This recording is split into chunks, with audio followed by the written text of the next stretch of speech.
오늘 그 말씀은요, 예수님 십자가에 달리시기 전에 한 장면입니다. 예수님께서 그 겟세마네 동산에서 밤을 새워 기도하셨습니다. 그리고 성전에서 보낸 이 군사들이 그 새벽에 와서 예수님을 이렇게 잡아갑니다. 그때 유다가 예수님의 배반의 키스를 하지요. 어두우니까 누가 예수님이고 누가 제자들인지 처음 보는 사람들 다 분간을 못하잖아요. 그러니까 사인으로 유다가 내가 키스하는 사람이 그분이 예수님이다, 그를 잡아가라 해서 그 신호대로 예수님께 배반의 키스를 하고 예수님이 잡혀가십니다.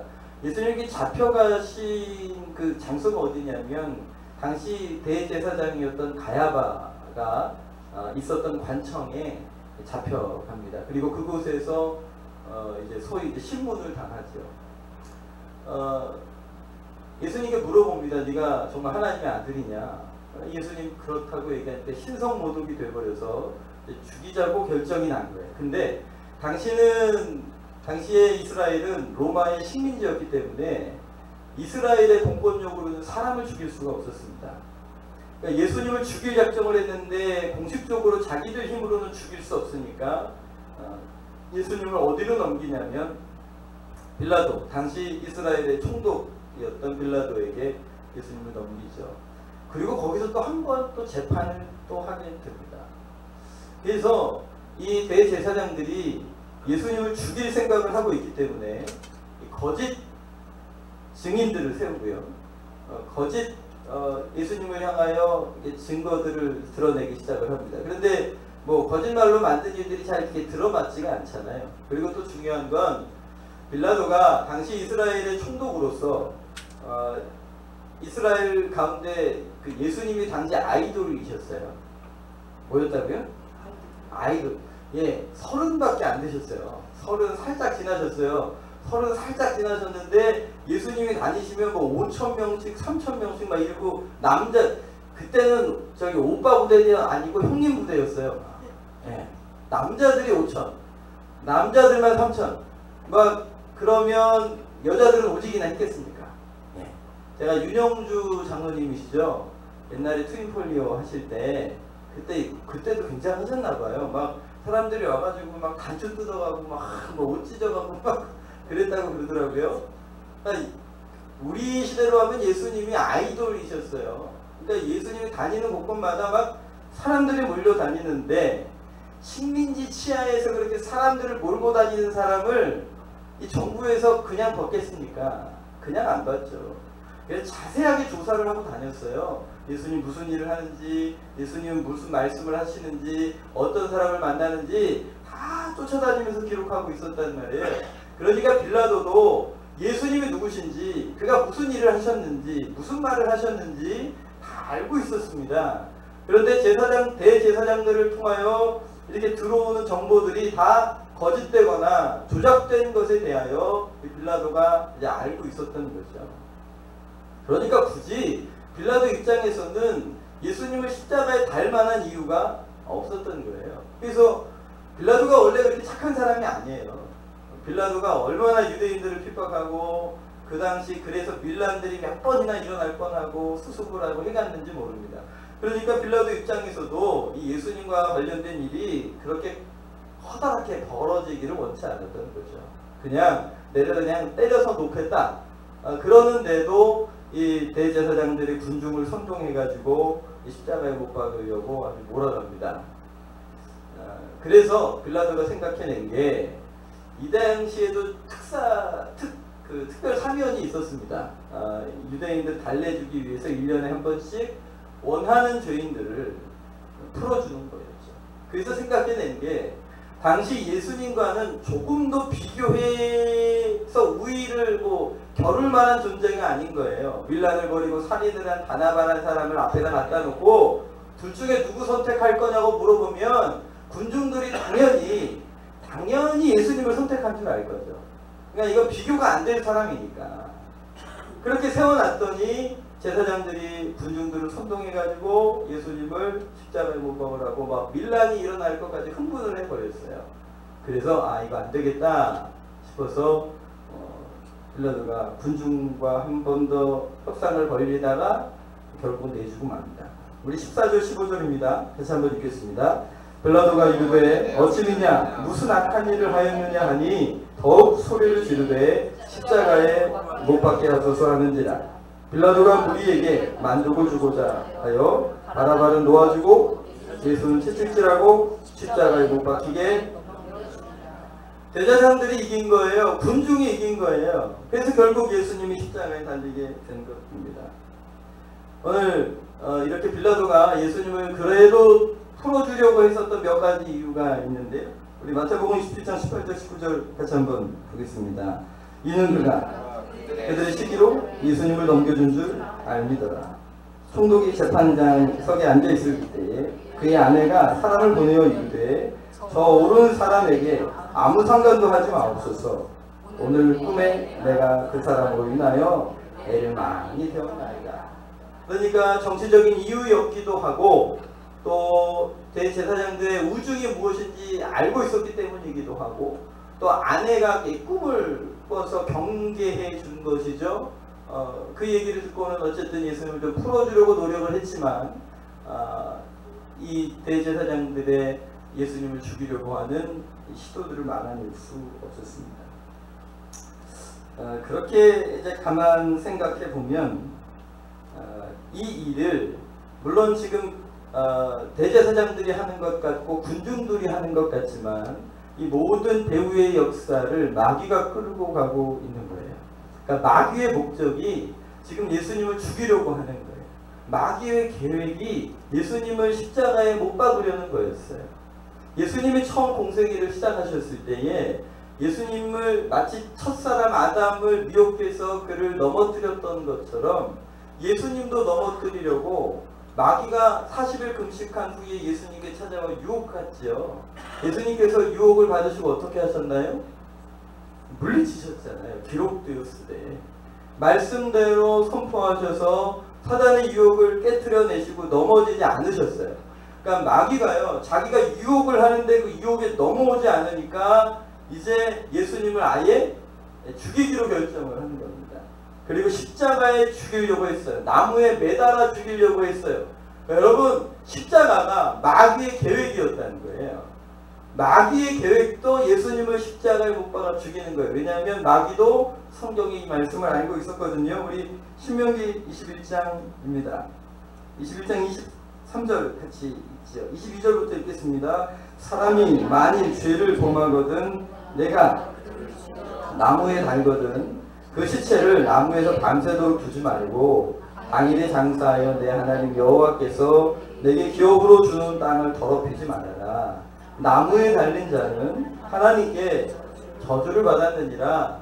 그러니까 신명기 말씀대로 마귀도 이 성경 말씀을 알고 있었으니까 가장 처참한 방법으로 온갖 인류의 그 저주를 다 받은 모습으로 하나님의 아들을 죽이고 싶었던 거예요. 그러니까 그냥 못 죽이겠다.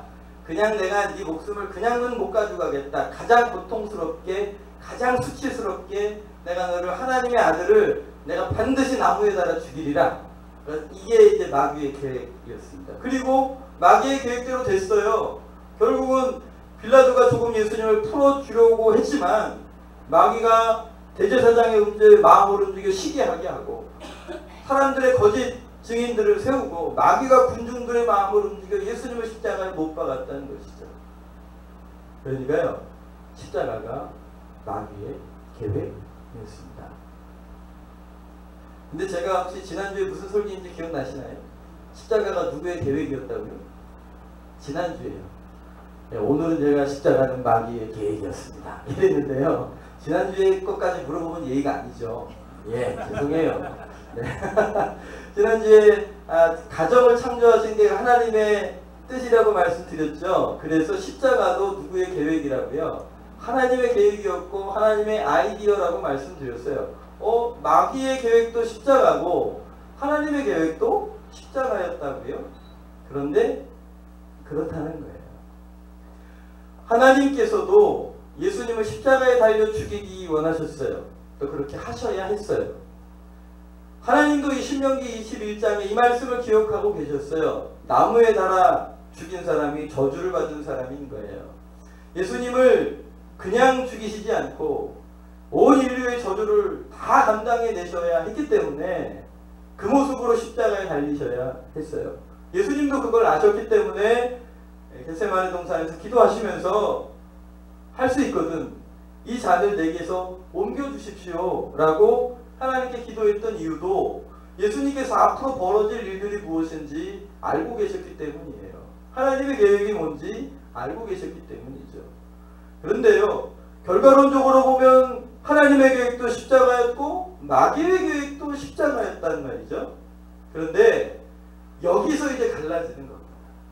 마귀의 계획이 십자가였어. 예수님을 가장 처참하고 저주스러운 모습으로 달아 죽이는 거였어요. 마귀의 계획은 거기까지였어요. 그런데요, 하나님의 계획은 예수님이 십자가에 달려 죽으신 일이 거기가 시작이었어요. 예수님이 십자가를 지신 이유가 우리의 온 인류를 살리시려고 그 모든 저주를 그 어깨에 그 머리에 두시고 우리를 위해 대신 죽으셨던 거죠. 그러니까 예수님이 십자가에 죽으셨을 때 누가 축배의 잔을 들었을까요? 마귀가 축구의 잔을 들은 거예요. 내가 이겼다. 내가 하나님의 아들을 잡았다. 죽였다. 멸망시켰다. 하고 축제의 잔을 들려는 순간 그때 하나님께서 앞서 가셔서 예수님을 죽음 가운데서 일으켜 세우시고 부활하게 하심으로 인류의 죄를 대속하시고 하나님의 영광을 나타내시는 거예요. 원수의 목전에서 하나님께서 잔치상을 마련해 주신 겁니다. 할렐루야. 마귀는 죽이면 끝날 줄 알았거든요. 그런데 하나님 거기서 멈추시지 않고 하나님의 지혜가, 하나님의 능력이 예수님을 죽음에서 살리시고 원수 앞에서 잔치를 벌이게 해주시는 겁니다. 할렐루야. 우리 하나님이 그러십니다. 원수의 목전에서 상을 베풀어 주십니다. 다윗이 그걸 만나는 거예요. 그 하나님을 경험하는 거예요. 그래서 그렇게 찬양하지 않았습니까? 우리 고린도전서 1장 24절 25절 말씀입니다. 같이 한번 읽을게요. 오직 부르심을 입은 자들에게는 유대인이나 헬라인에게나 그리스도는 하나님의 능력이요 하나님의 지혜니라. 하나님의 미련한 것이 사람보다 지혜 있고 하나님의 약한 것이. 마귀가 예수님을 죽일 때에 자기가 이긴 줄 알았어요. 자기가 하나님의 아들을 죽인 줄 알았다고요. 그런데 그게 다 하나님의 지혜 안에 있었던 거죠. 마귀는 몰랐어요. 자기가 날뛰고 그렇게 된 일들이 하나님의 계획 속에, 섭리 속에 쓰일지 알지 못했던 거죠. 우리 이사야서 말씀입니다. 같이 읽겠습니다. 여호와의 말씀에 내 생각은 너희 생각과 다르며 내 길은 너희 길과 달라서 하늘의 땅보다 높음같이 내 길은 너희 길보다 높으며 내 생각은 너희. 믿으십니까? 예, 하나님의 지혜를 믿으십시오. 하나님의 사랑을 믿으십시오. 하나님의 능력을 믿으십시오. 사람은요, 서로 사랑해도요, 그렇게 사랑해도요, 능력이 없어서 그 사랑하는 사람을 지켜주지 못할 때가 얼마나 많아요. 그죠? 그런데 하나님은 사랑하실 뿐 아니라 지혜로우시고 전능하셔서 하나님이 사랑하시는 그 사람들을 책임져 주시고 구원해내시고 놀라운 역사와 역전을 이루어내시는 줄 믿으시기를 바랍니다. 그러니까 우리의 생각의 수준과 하나님의 생각의 수준이 전혀 다른 거예요. 우리 입장에서 나 끝났구나, 아 망했구나, 여기가 마지막이구나 라고 생각하는 그 순간에 하나님께서 능력 가운데 오셔서 마치 예수님을 그 죽음 가운데서 일으켜 세우신 것처럼 오늘 예수님을 구주로 고백하여 하나님의 백성이 된 우리의 삶에도 하나님의 그런 사랑으로, 그런 능력으로 찾아오시는 줄 믿으시기를 바랍니다. 예, 하나님은 우리 생각보다 뛰어나심을 잊지 마십시오. 내 생각으로 하나님을 이렇게 가둬놓지 마세요.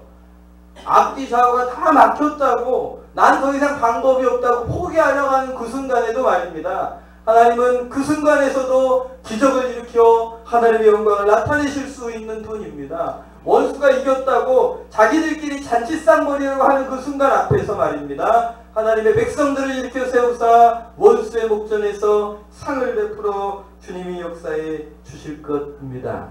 예? 그래서 우리가 그것을 믿고 가는 것이지요. 때로는 두려움의 자리에 있고 염려의 자리에 있고 걱정의 자리에 있지만 예수님이 나를 위해 십자가에 죽으신 줄 믿고 또 그분이 나를 위해 부활하신 줄 믿기 때문에 오늘 우리가 주께서 이 모든 것을 합력하여 선을 이루실 줄도 믿는 것이죠. 예, 로마서 8장 28절입니다. 같이 한번 읽겠습니다. 우리가 알거니와 하나님을 사랑하는 자 곧 그 뜻대로 할렐루야. 믿으십니까? 예, 믿으십시오. 지금 내가 보기에 내 생각에는 이게 여기가 끝인 것 같아요. 이게 가장 흉악한 일 같아요. 더 이상 어떤 가능성도 보이지 않아요. 그런데 하나님을 사랑하는 자, 곧 그 뜻대로 부르심을 입은 자들에게는 모든 것이 합력하여 선을 이루게 하세요. 하나님이 두 눈 시퍼렇게 뜨고 계시기 때문에 그래요. 할렐루야. 나를 사랑하신 그 하나님이 살아계시기 때문에 이 모든 것까지도 합력하여 선을 이루실 수 있다. 그 사실을 믿는 것이죠. 제가 언젠가도 말씀드렸지만 아주 이쁜 그 손수건을 가진 사람이 너무 이쁜 손수건을 가지고 있었는데 아기가 잘못해가지고 그 잉크를 그 손수건에 떨어뜨렸는데 이게 지워지지를 않아요. 지워지지 않는 그래서 이거 더 이상 못 써먹겠구나 싶었는데 그 얼룩진 손수건을 자기 친구인 아주 유명한 화가에게 그걸 보여줬더니 그거 가져와 보라고.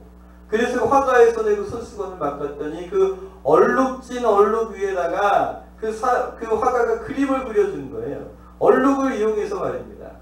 그리고 나서 원래 있었던 수건보다 더 이쁜 수건이 됐다는 거예요. 할렐루야. 예, 하나님이 이러시지 않겠습니까? 우리의 인생이 어찌하든지 예수 그리스도의 십자가를 통과하여 하나님 앞에 우리의 생애를 올려 드십시오. 그냥 있는 그대로 드리면 됩니다. 상처난 대로, 아픈 대로, 힘든 대로, 두려운 대로 그냥 그분의 손에 올려 드리십시오. 예수님 나의 인생이 이렇습니다. 저의 생애를 드리오니 붙잡아 주십시오. 그냥 그대로 십자가를 통과하여 하나님 앞으로 나아가시기를 바랍니다. 그러면 하나님이 그 인생을 붙잡으셔서 하나님 놀라운 아름다운 일들을 이루어 주실 줄 믿습니다. 할렐루야. 우리 빛나는 교회가 2003년도에 이렇게 개척이 되고 지어졌습니다. 꽤 됐지요. 예. 그래서 하나님의 은혜 가운데 빛나는 교회가 이렇게 잘 달려왔습니다. 예, 그러다가 재작년 말, 작년 초에 해서 교회가 굉장히 어려움을 이제 겪었습니다. 아시는 분들은 아실 거예요. 근데 교회만 그랬던 게 아니라요. 저도 그랬어요. 저는 그 목회를 하면서 정말 훌륭하다고 느껴지시는 분들이 이제 교회 개척하신 분들이랑 그리고 그 목회의 다른 각지를 잘 마치셔서 은퇴하신 어르신들을 보면 참 존경하는 마음이 들어요. 그러니까 저 같은 사람은 그런 대열에 낄 수 없을 거라고 생각하고 있었거든요. 그런데 하나님께서 저의 삶의 자리를, 사역의 자리를 흔드셔가지고요. 저로 하여금 제 입을 벌려서 개척하겠다고 얘기를 할 수밖에 없도록 하나님은 몰아가시는 거예요. 그러니까 제가 자원해서 막 해야 됩니다. 이래서 간 게 아니고요. 저로 하여금 그렇게 고백하지 않으면 견딜 수 없게 주님이 막 몰아가셨어요. 그래서 고백을 해놨죠. 그리고 개척 준비를 하고 있다가 끝자락에 이제 시작을 딱 스타트해야 될 시점에 갑자기 길이 딱 막혀버린 거예요. 그러니까 저도 굉장히 두렵고 당황한 상황이 되어버린 거죠. 그때 우리 빛나는 교회의 이야기를 들었어요. 그때 빛나는 교회와 이게 만나게 된 거예요. 그러니까 빛나는 교회도 어려운 상황이었고요. 저도 저도 막막했어요. 그러니까 과연 제가 죄송하지만 하나님 앞에 참 훌륭하고 막 내가 손만 대면 다 잘 돼 막 이런 막 자신감이 있었으면 또 모르겠어요. 근데 제 안에는 그런 게 전혀 없었어요. 저도 두려웠거든요. 저도 염려가 됐어요. 그래서 별 수 있습니까? 기도해야지. 그래서 하나님께 기도하기 시작했습니다. 그때 붙잡고 기도했던 말씀이 시편 119편 116절이에요. 같이 한번 읽겠습니다.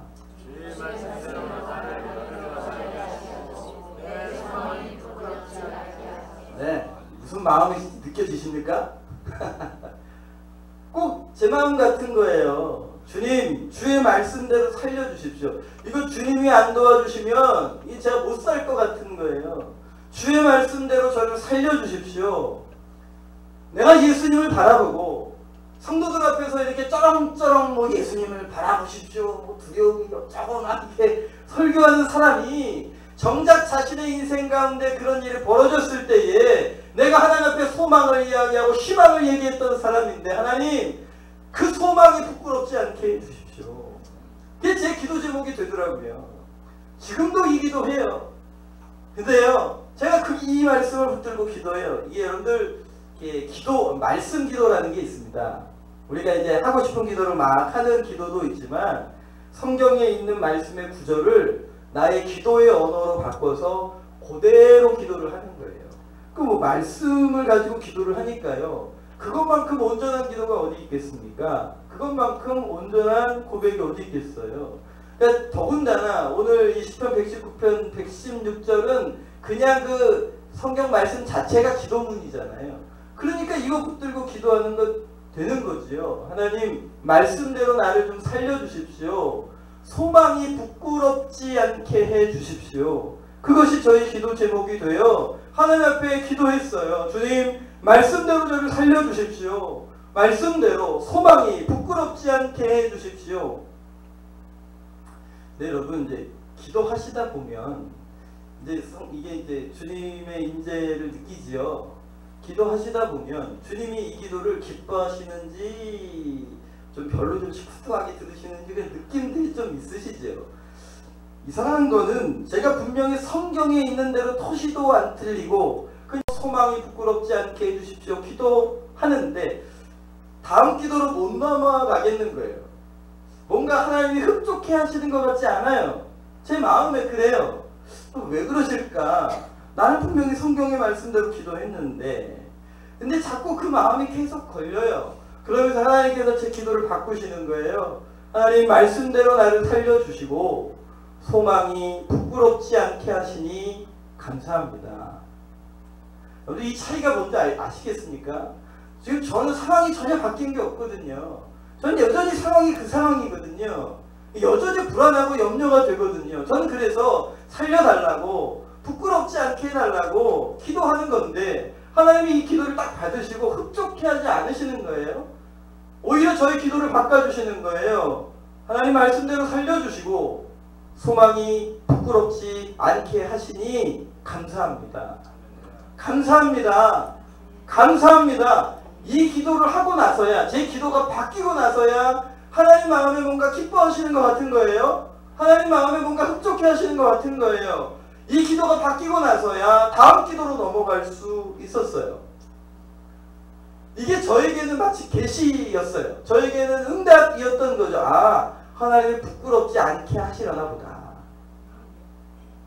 소망이 부끄럽지 않게 해주십시오 라는 기도에는 소망이 부끄럽게 될까봐 두려워하는 염려가 제 속에 담겨져 있었던 거예요. 그런데 그런 마음으로 하나님 앞에 서는 걸 주님이 기뻐하지 않으시더라고요. 이미 주님의 마음에 뭔가 작정을 하셨던 것 같아요. 오히려 너 내가 부끄럽지 않게 할 거야. 그러니까 제가 미리, 아직 이루어지지 않았지만 저희 입을 벌리면 미리 감사하게 하시더라고요. 소망이 부끄럽지 않게 하시니 감사합니다. 그제서야 저의 영혼에 기쁨을 주시고 그제서야 저의 영혼을 놓아주셔서 다음 기도로 넘어가게 하시더라고요. 오히려 이 고백이 저에게 믿음이 되었어요. 오히려 이 믿음이, 이 고백이 저를 살려주셨어요. 오히려 저로 담대하게 하시고 조급하지 않게 하시고 다급하지 않게 하시고 주의 길을 걸어갈 힘을 허락하셨던 것이죠. 제가 그냥 미리 감사해야지 그런 믿음 때문에 했던 기도가 아니었어요. 주님 바라보고 했던 기도인데 주께서 제 기도를 바꿔주시고 그 기도대로 이루신 줄 믿습니다. 소망이 부끄럽지 않게 하셨어요. 또 그렇게 하실 겁니다.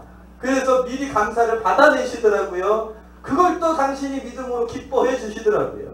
오늘 하나님께서 우리를 붙잡아 인도하시는 줄 믿습니다. 하나님의 사랑이 우리를 붙들고 계시기 때문에 마귀의 계획은 예수님을 십자가에 죽이는 데서 끝났지만 하나님의 계획은 예수님을 십자가에 죽으셨을 뿐 아니라 그 죽음에서 건져내셔서 부끄럽지 않게 하시고 승리의 길을 걸어가게 하신 줄 믿습니다. 하여 오늘 예수님을 구주로 고백하고 내 삶의 주인으로 모신 하나님을 사랑하고 우리 주 예수 그리스도를 따라가는 주의 백성들에게도 하나님께서 동일한 말씀으로 이렇게 역사해 주시는 줄 믿습니다. 하나님의 사랑이 십자가에 담겨있는 것이죠. 세상 사람들에게는 십자가는 수치입니다. 저주였습니다. 그런데 하나님은 그 십자가를 통하여 우리에게 당신의 사랑을 보여주신 거예요. 내가 포기하지 않는다. 내가 놓치지 않는다. 우리 로마서 5장 8절입니다.